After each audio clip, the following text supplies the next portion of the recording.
5ই August 2024, Dhaka, Bangladesh. গুলিবর্ষণের মুখে পালাচ্ছেন বিক্ষোভকারীরা। গুলি করতেছে, বাট এখন আর ভয় পাওয়ার সময় নেই। কিন্তু একজন ঘটনার ভিডিও ধারণ করে চলেছেন।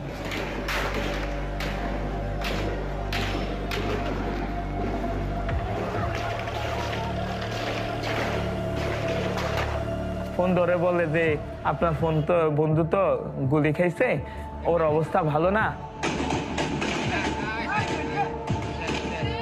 যাত্রাবাড়ির এই এলাকাটিতে পুলিশ নির্বিচারে গুলি চালায়। এ ঘটনায় কমপক্ষে 52 জন প্রাণ হারান, আহত হন আরও অসংখ্য মানুষ। মানে তারা তো মনে করেন ধরে ধরে ফায়ার করতেছে, 2-3টা বাড়ি দেয়, বলে কি যাও, যাই দৌড় দিলেই গুলি করে। মানে কিভাবে যে ভাই গুলি করছে। আমরা এখনো বলে থাকি যে আমাদের হয়তোবা মৃত্যু অথবা মাতৃভূমি, দুইটার একটা। অপ্রকাশিত ভিডিও, পুলিশ ও বিক্ষোভকারীদের বক্তব্য এবং নথিপত্রের ভিত্তিতে আমরা জানার চেষ্টা করেছি সেদিন আসলে কি ঘটেছিল এবং ঘটনাটির জন্য দায়ী কারা। এই পুলিশ তো আর নিজের ইচ্ছায় গুলি করে নাই, পুলিশকে তো কেউ নির্দেশনা দেওয়া হয়েছে, এবং এই নির্দেশনাগুলো কারা দিল?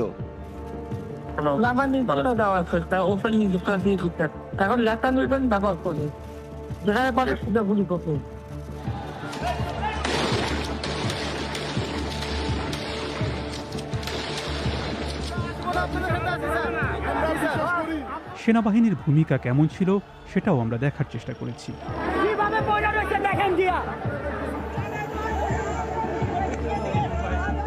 বাংলাদেশ জুড়ে কয়েক সপ্তাহের রক্তপাতের পর তৎকালীন প্রধানমন্ত্রী শেখ হাসিনা দেশ ছেড়ে পালান।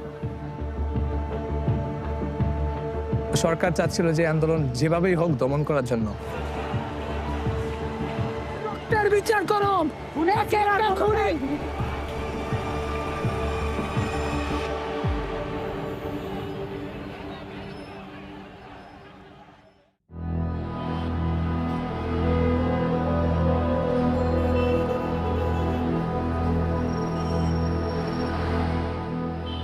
টানা 15 বছর শেখ হাসিনা এবং তার দল আওয়ামী লীগ বাংলাদেশের রাষ্ট্র ক্ষমতায় ছিল। Bangladesh always maintain the human rights.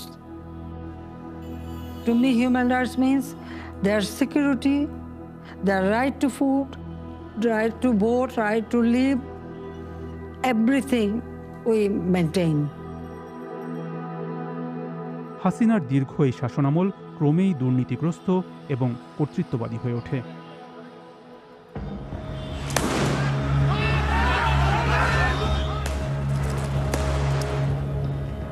বিরোধীদের ধরে ধরে জেলে ভরা হয়, নির্যাতনের শিকার হন অনেকে।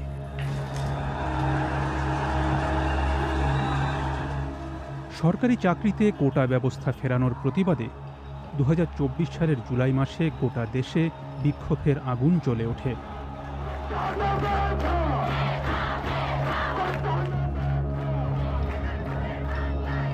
About 30% of jobs were set aside for the families of veterans who fought in the country's War of Independence.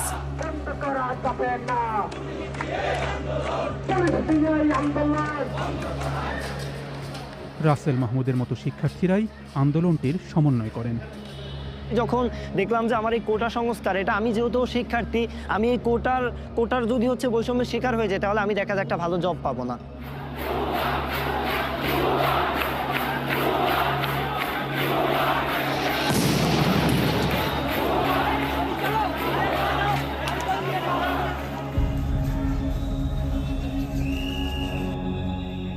ষোলোই জুলাইয়ের একটি ঘটনার পর বিক্ষোভটি ক্রমে গণ অভ্যুত্থানে রূপ নেয়। আন্দোলনে সম্মুখ সারিতে ছিলেন 23 বছর বয়সী আবু সাইদ। একা একজন শিক্ষার্থীর বিপরীতে একদল সশস্ত্র পুলিশ। একের পর এক শটগানের গুলি তার শরীরে আঘাত হানে।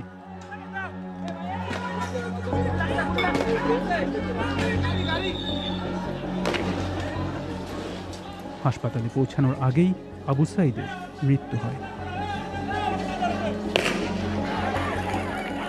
এ ঘটনার পর আন্দোলন আর কোটা সংস্কারের দাবির মধ্যে সীমাবদ্ধ থাকেনি।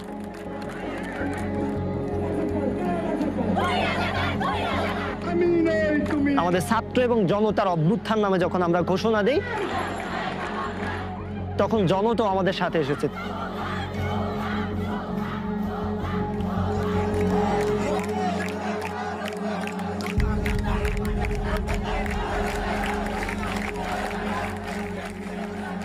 আবু সাইদের হত্যার খবর ছড়িয়ে পড়ার পর আন্দোলন আরও তীব্রতর হয়ে ওঠে।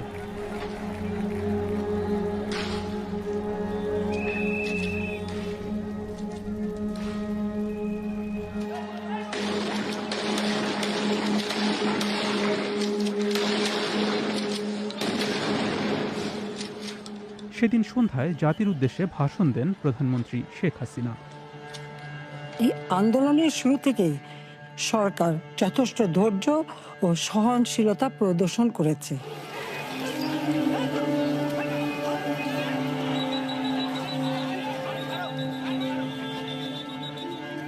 বরং আন্দোলনকারীদের নিরাপত্তা নিশ্চিত করার ক্ষেত্রে পুলিশ সহযোগিতা করে।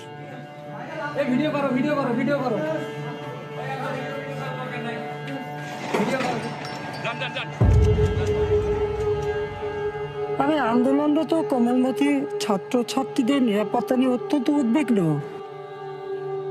দিনের পর দিন প্রতিনিয়ত আমরা দেখতে পাচ্ছি যে আমাদের ভাই বোনরা আহত হচ্ছে, ভাই বোনরা শহীদ হয়ে যাচ্ছে। তখন তো আর আমরা এত রক্তের উপর দাঁড়িয়ে এই রক্ত মারে আমরা হচ্ছে গিয়ে শেখ হাসিনার সাথে সংলাপে বসতে পারি না।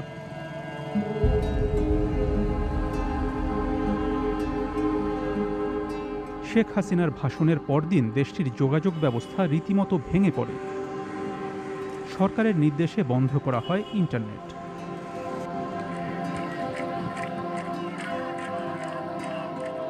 সরকার চাচ্ছিল যে আন্দোলন যেভাবেই হোক দমন করার জন্য।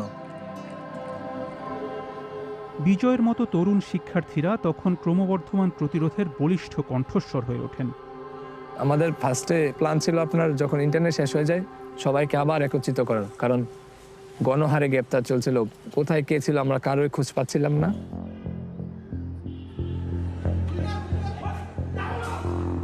সবগুলোকে অ্যারেস্ট করতে বলছি রাখতে, সবাইকে বলা হয়েছে যে যেখান থেকে টিকা পারবো দেখে ফেলবে। হাসিনা একটি নির্দেশ জারি করেন, পুলিশ ও নিরাপত্তা বাহিনীকে প্রাণঘাতী অস্ত্র ব্যবহার করতে হবে। ফাঁস হওয়া এই অডিও রেকর্ডিং, যা বিবিসি যাচাই করেছে, সেখানে শেখ হাসিনাকে নির্দেশনা দিতে শোনা যাচ্ছে। নির্দেশনা দেওয়া আছে, ওপেন নির্দেশনা দিয়ে দিচ্ছেন, এখন লেখা লিখবেন, ব্যবহার করবেন, যেখানে পারে সেটা গুলি করবেন।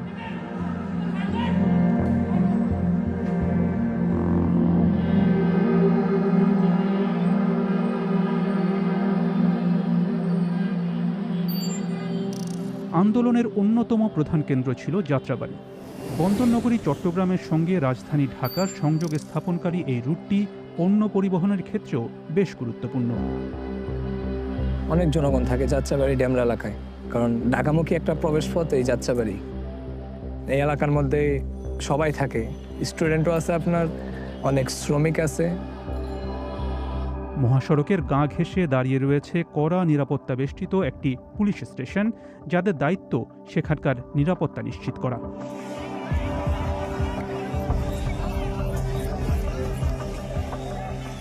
বিক্ষোভকারীরা বারবার মহাসড়কটি অবরোধের চেষ্টা করলে পুলিশের সঙ্গে তীব্র সংঘর্ষ শুরু হয়।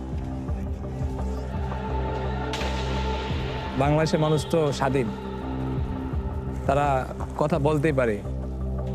এখন যদি ওনাদের কথা বলার সেই স্বাধীনতা হারায় ফেলে, তখন জনগণ তো এমনি ক্ষিপ্ত থাকে। সরকার দেশব্যাপী কারফিউ জারি করে। যারা এই আইন ভেঙেছে তাদেরকে নির্মম পরিণতি ভোগ করতে হয়েছে। যাত্রাবাড়ি থানার সে সময়ের কিছু নথিপত্র বিবিসি আইয়ের হাতে এসেছে, যেখানে দেখা যাচ্ছে বিক্ষোভ দমনে পুলিশ তাজা গুলি এবং সামরিক মানের রাইফেল ব্যবহার করেছে।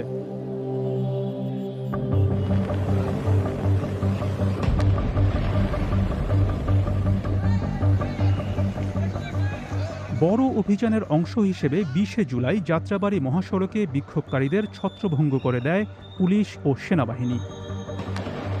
সেদিনকার একটি ভয়াবহ ঘটনা ক্যামেরায় ধরা পড়ে। মহাসড়কের পাশে একটি চায়ের দোকানের কাছে 19 বছর বয়সী শিক্ষার্থী ইমাম হাসান তাইমকে মারধর ও গুলি করে পুলিশ। তাইমের বন্ধু তাকে নিরাপদ স্থানে সরিয়ে নেওয়ার চেষ্টা করলেও পুলিশ গুলি অব্যাহত রাখে। পরে ওই দিনই তাইমের মৃত্যু হয়।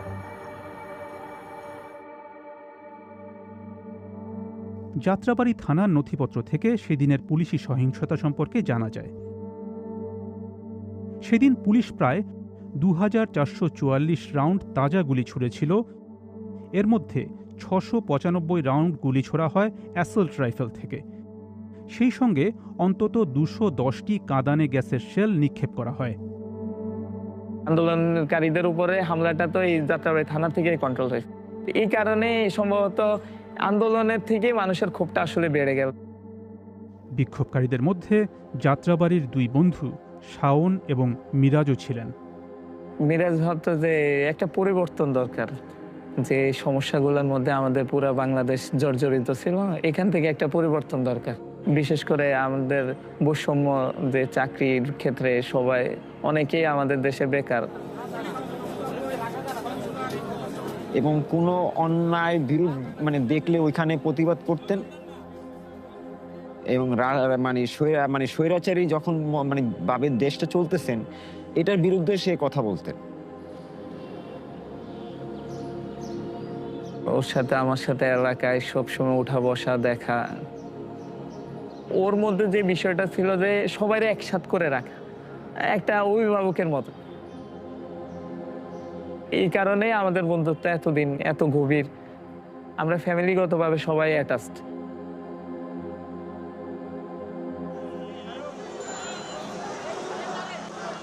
পুলিশের সাথে সংঘর্ষ সহিংস হয়ে ওঠার সঙ্গে সঙ্গে পরের 2 সপ্তাহে বিক্ষোভকারীদের সংখ্যাও বাড়তে থাকে।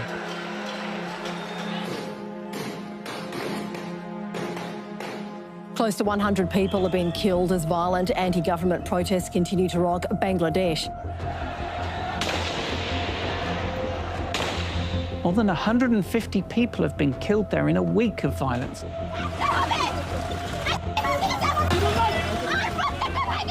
পরিস্থিতি এক পর্যায়ে চরমে পৌঁছায়। এখন আন্দোলনকারীদের আর পিছু হটার সুযোগ নেই। তারা তখন গণ অভ্যুত্থানের প্রস্তুতি নিচ্ছেন, আর সেটি ঠেকানোর পরিকল্পনা করছেন শেখ হাসিনা।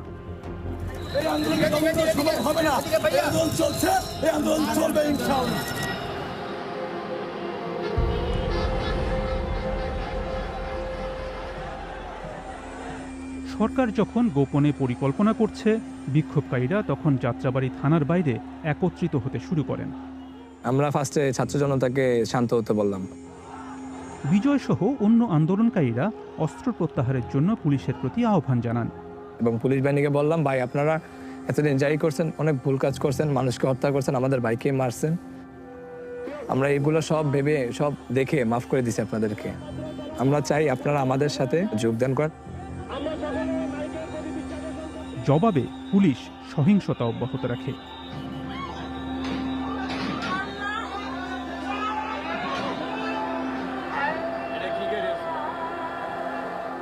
সেদিন সন্ধ্যায় নিরাপত্তা কর্মকর্তাদের সঙ্গে গণভবনে জরুরি বৈঠকে বসেন প্রধানমন্ত্রী শেখ হাসিনা।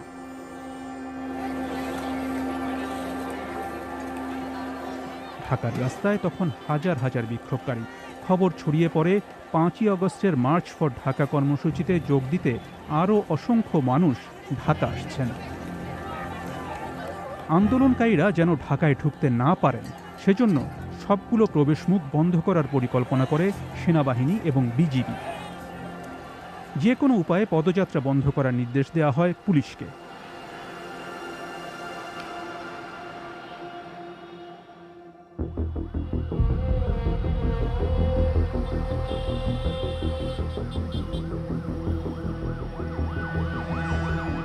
পাঁচ তারিখে মিরাজ আমাদেরকে সবাইকে ফোন দিয়ে নিয়ে আসে, আমাদের বাসার পাশে নিয়ে আসে ইভেন বলে যে আজকে যদি না যাই তাহলে নিজেকে আমরা মাফ করতে পারবো না। আজকে হয়তো একটা ভালো একটা কিছু হবে। পদত্যাগের দাবিতে হাজার হাজার বিক্ষোভকারী প্রধানমন্ত্রীর বাসভবনের দিকে যাত্রা শুরু করলে মিরাজ এবং শাওনও তাদের সঙ্গে যুক্ত হন। এই জায়গাগুলো লোকে লোকারণ্য ছিল, অনেক মানুষ, মানে মানুষের মধ্যে ভয়ভীতিও ছিল না।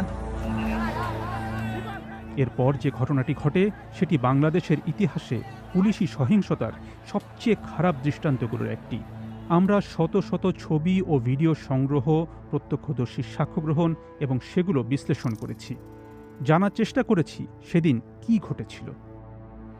আমরা শুরু করেছি দুপুর 1:26 থেকে, কারণ ওই সময় বিক্ষোভকারীরা যাত্রাবাড়ি থানার নিকটবর্তী টোল প্লাজার দিকে এগোতে শুরু করেন। ভাই পুলিশ, ঠিক আছে, একটা মানুষের সামনে আগাইতেছে না, এখানকার যেমনে পারে সামনে গুলি করতেছে, এই যে ছাদ থেকে গুলি করতেছে, অবস্থা পুরো একদম খারাপ।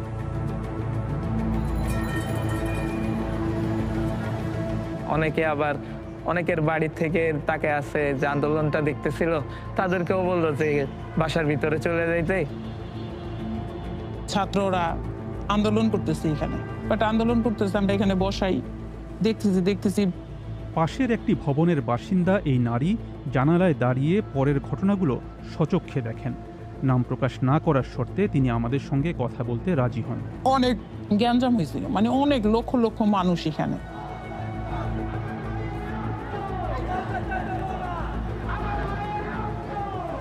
তখন আমরা শুনতে পাই যে তিনজন স্নাইপারে নিহত হয়েছে।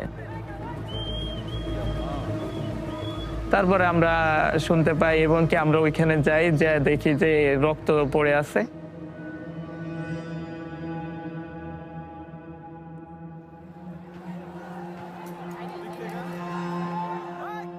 তখন সবার মধ্যে একটা ভীতি কাজ করে। গুলিতে দমে না গিয়ে আন্দোলনকারীরা সামনে এগিয়ে গিয়ে পুলিশের ব্যারিকেড ভেঙে ফেলেন।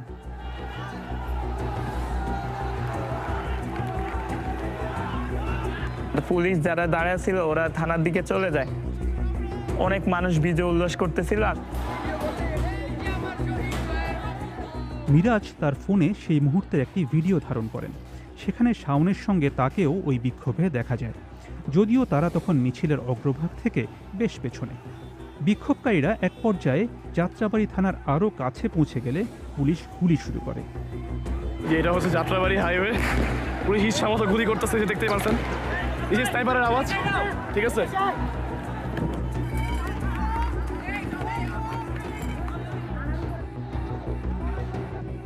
বেলা 1:55। পুলিশ গুলি ছুটতে ছুটতে থানার বাইরে বেরিয়ে আসে। এতে বিক্ষোভকারীরা পিছু হটতে বাধ্য হন।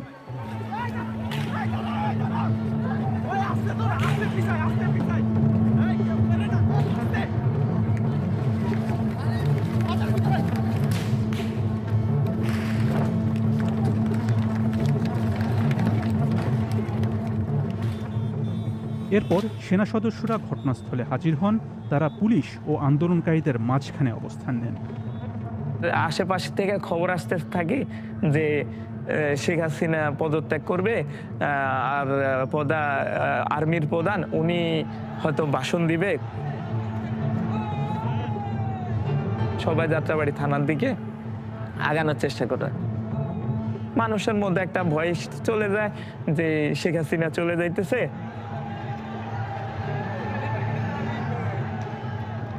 সবাই ভাবতেছে যে আর তো পুলিশ গুলি করার কোনো সম্ভাবনাই নেই। সেনাবাহিনী শেখ হাসিনাকে জানিয়ে দেয় যে গণভবনের দিকে আসা বিক্ষোভকারীদের তারা প্রতিহত করতে পারবেন না। এরপর বেলা 2:25 তিনি হেলিকপ্টারে করে পালিয়ে সামরিক বিমানবন্দরে চলে যান।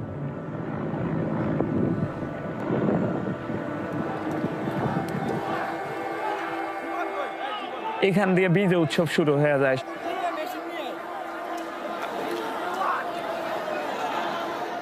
যাত্রাবাড়িতে একটা আনন্দ মুখর পরিবেশ তৈরি হয়। প্রায় একই সময়ে যাত্রাবাড়ি থেকেও সেনাবাহিনীর গাড়িগুলো সরে যেতে শুরু করে। তবে তাদের একটি দল তখনও থানার বাইরে অবস্থান করছিল। থানার দিকে আসার পরে আমাদের ওই আপনার থানার সামনে আর 2 রাস্তার ডিভাইডার আছে। মিরাজ এবং শাওন থানার সামনের রোড ডিভাইডারটির দিকে এগিয়ে যান।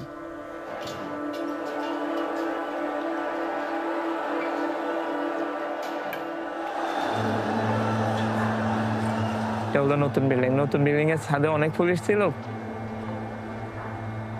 তখন মিরাজ তার ফোন বের করে ভিডিওটা করতেছিল। সামনে গেটের সামনে আর্মিরা দাঁড়ায় ছিল, অনেক আর্মি ছিল, গেটের পুরাটা গেট ব্লক করে দাঁড়ায় ছিল।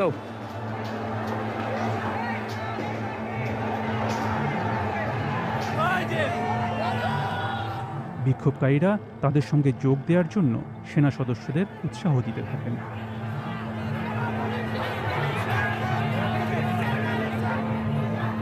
পুলিশরা ওখানে দাঁড়ানো ছিল, ওনাদের মধ্যে মানে আমি দেখতে পাই যে অস্থিরতা কাজ করতেছে। তো আমরা এইভাবে দাঁড়ায় দেখতেছিলাম। তো খুব সম্ভবত এখান থেকে একটা গাড়ির কোনো সিলিন্ডার বা কোনো টায়ার ব্লাস্ট হয়। আমি তো উঠে দিছি দৌড়। কিন্তু মিরাজ সেখানেই দাঁড়িয়ে থেকে ভিডিও ধারণ চালিয়ে যান। তার ধারণকৃত ভিডিওতেই সেনা সদস্যদের থানা প্রাঙ্গণ ত্যাগ করতে দেখা যায়। আর্মিরা হয়তো ভিতর থেকে কল ছিল কিনা যে তোমরা সরে যাও, ওরা একটা কিছু করবে, এরকম হতে পারে। ওরা আপনি দেখবেন যে ওরা দৌড়ে চলে গেছে। সেনা সদস্যরা চলে যাওয়ার কয়েক সেকেন্ডের মধ্যে বেলা 2:43 পুলিশ আবারও গুলি শুরু করে।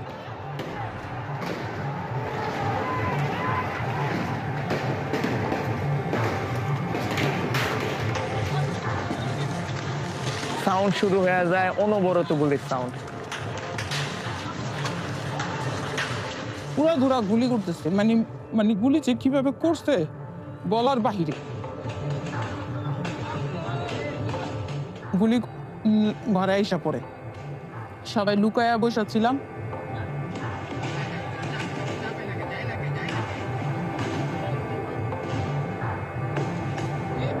মানে তারা তো মনে করেন ধরে ধরে ফায়ার করতেছে, 2-3টা বাড়ি দেয়, বলে কি যাও, যাই দৌড় দিলেই গুলি করবে। মানে কিভাবে যে ভাই গুলি করছে।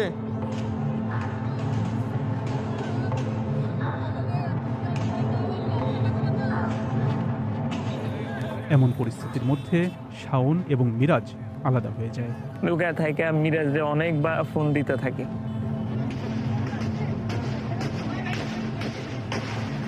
তারপরে আমি চিন্তা করি যে যেহেতু গুলির সাউন্ড হইতেছে অনেকক্ষণ থেকে, তো সম্ভবত এই সাউন্ডের কারণেও শুনতে পাইতেছে না, বা মানুষের শোরগোলের কারণেও শুনতে পাইতেছে না। তা আমি একটু পরে ফোন দিই, আমি আবার অস্থিরতা আবার ফোন দিতে থাকি। শাওন জানতেন না যে মিরাজ তখনও থানার বাইরে দাঁড়িয়ে রয়েছেন। মিরাজ ভিডিও ধারণ অব্যাহত রাখেন। সেখানে তার নিজের জীবনের শেষ মুহূর্তগুলো ধরা পড়েছে।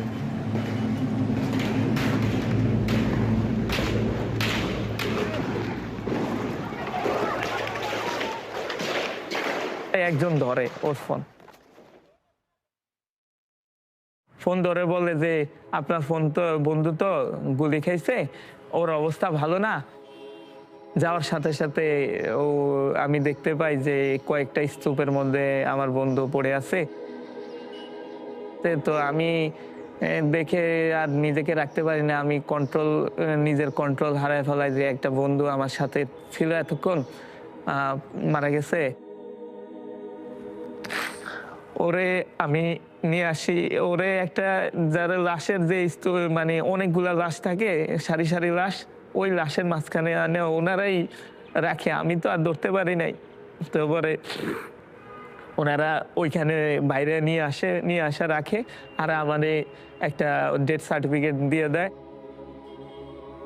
ডেথ সার্টিফিকেট দিয়ে দিলে আমার বন্ধু বান্ধব ওর আত্মীয় স্বজন সবাই ফোন দিতে থাকে, তো ওর সবাই কান্নাকাটি করতে থাকে অস্থির, এর মধ্যে আমি একা।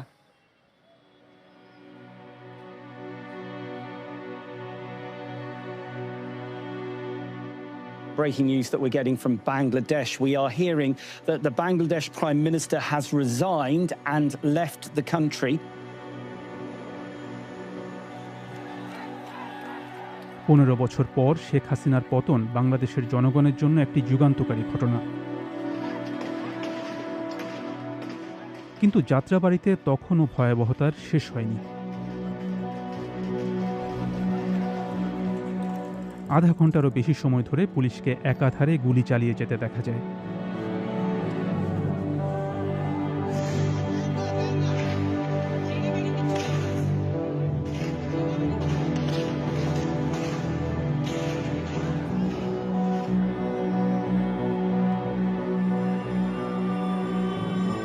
গুলি আর গুলি করতেছে, মানে এখন আর ভয় পাওয়ার সময় নেই।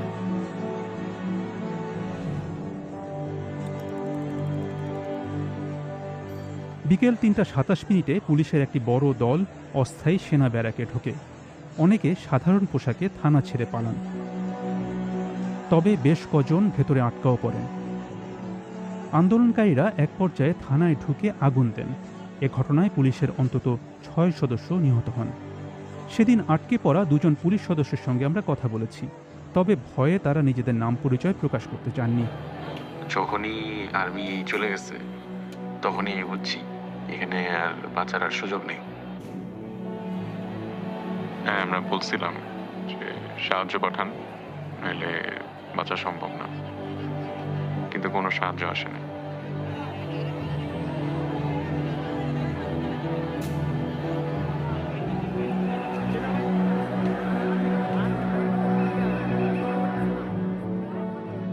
ভিডিওতে দেখা যাচ্ছে পুলিশের গুলিবর্ষণের সময় সেনা সদস্যরাও ঘটনাস্থলের কাছেই উপস্থিত ছিলেন।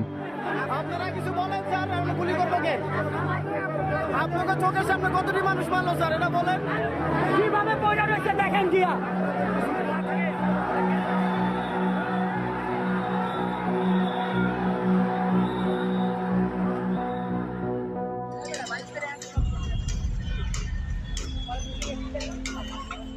পরের দিন থানার ক্ষয়ক্ষতির মাত্রা বোঝা যায়।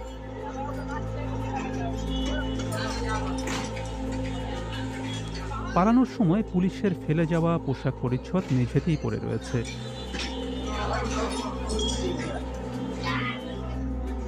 বিক্ষোভকারীদের লক্ষ্য করে শটগানে যেসব গুলি ছোড়া হয়েছিল সেগুলোর খোসা ছড়িয়ে ছিটিয়ে রয়েছে ছাদে।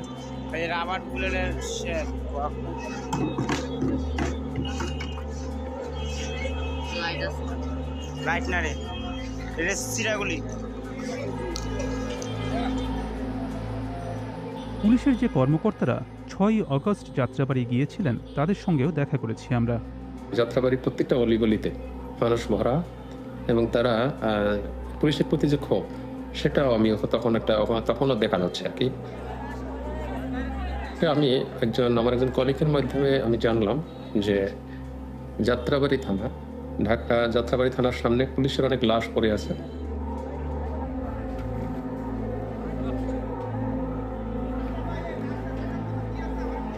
আমার কাজ ছিল যে এটা ফ্যামিলির কাছে হস্তান্তর করা।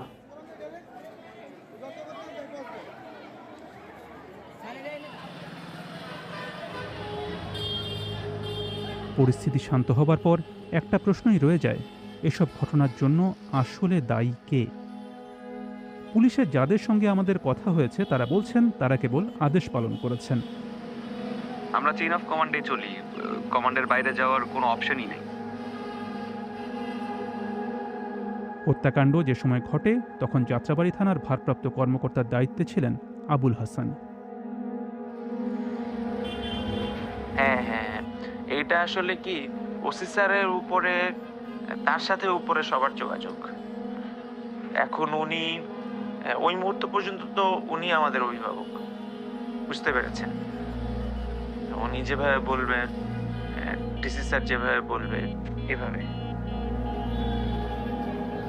হাসানকে ইতোমধ্যেই গ্রেফতার করা হয়েছে, তবে তিনিও তার উপরের কিছু কর্মকর্তার নির্দেশে কাজ করেছেন বলে আমরা জানতে পেরেছি। তাদের মধ্যে একজন ঢাকা মহানগর গোয়েন্দা পুলিশের তৎকালীন প্রধান হারুনুর রশিদ। জুলাই মাসে তাকে সশরীরে যাত্রাবাড়ি গিয়ে কর্মকর্তাদের নির্দেশনা দিতেও দেখা গেছে।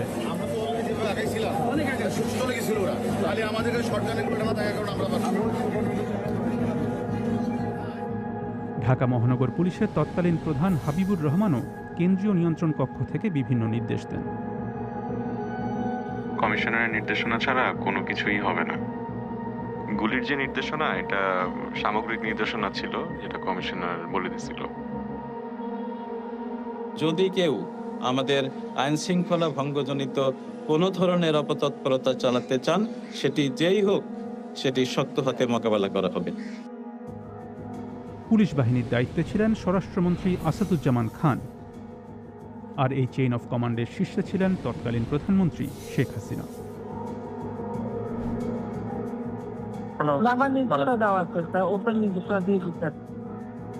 এখন লেখা নিবেন ব্যবহার করবেন, তার নেতৃত্ব এবং নির্দেশই বিক্ষোভ দমনের প্রেক্ষাপট তৈরি করে। ভারত সরকার তাকে নিরাপদ আশ্রয় দিয়েছে। একই ঘটনা ঘটেছে স্বরাষ্ট্রমন্ত্রীর ক্ষেত্রেও। তবে হত্যাকাণ্ডে উস্কানি, ষড়যন্ত্র সহ মানবতাবিরোধী বিভিন্ন অপরাধের অভিযোগে বাংলাদেশে অবশ্য শেখ হাসিনার বিরুদ্ধে বিচারিক প্রক্রিয়া শুরু হয়েছে। আন্দোলনের প্রায় 1 বছর পর দেখা যাচ্ছে অভিযুক্ত পুলিশ কর্মকর্তাদের মধ্যে মাত্র 60 জন গ্রেফতার হয়েছেন। বিচার ও শাস্তিভোগ এড়াতে অভিযুক্ত অন্য কর্মকর্তারা পালিয়ে বেড়াচ্ছেন।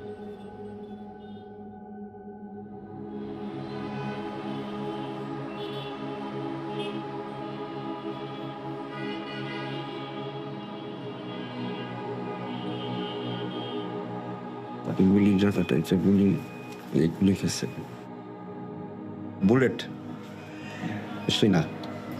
হ্যাঁ, ছাত্র আন্দোলনে যখন সারা বাংলাদেশের মানুষের বাইরে দিচ্ছে, ওইটা আমাদের সামনে ছিল। প্রতিবাদ করতে যা দেশের জন্য পতাকাটা ছিল মাথায়।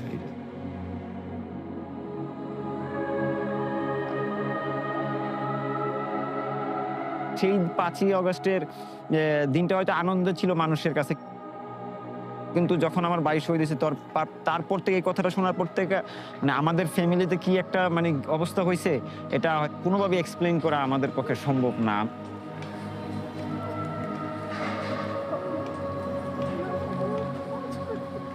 এতটুকু মানে সান্ত্বনা নিয়ে আর কি বর্তমানে আমরা বেঁচে আছি, যে আমার ভাইয়ের রক্তের বিনিময়ে যদি এই দেশটা আবার নতুন করে শুরু করতে পারে, নতুন করে মানে স্বৈরাচার মুক্ত দেশ গঠন করতে পারে।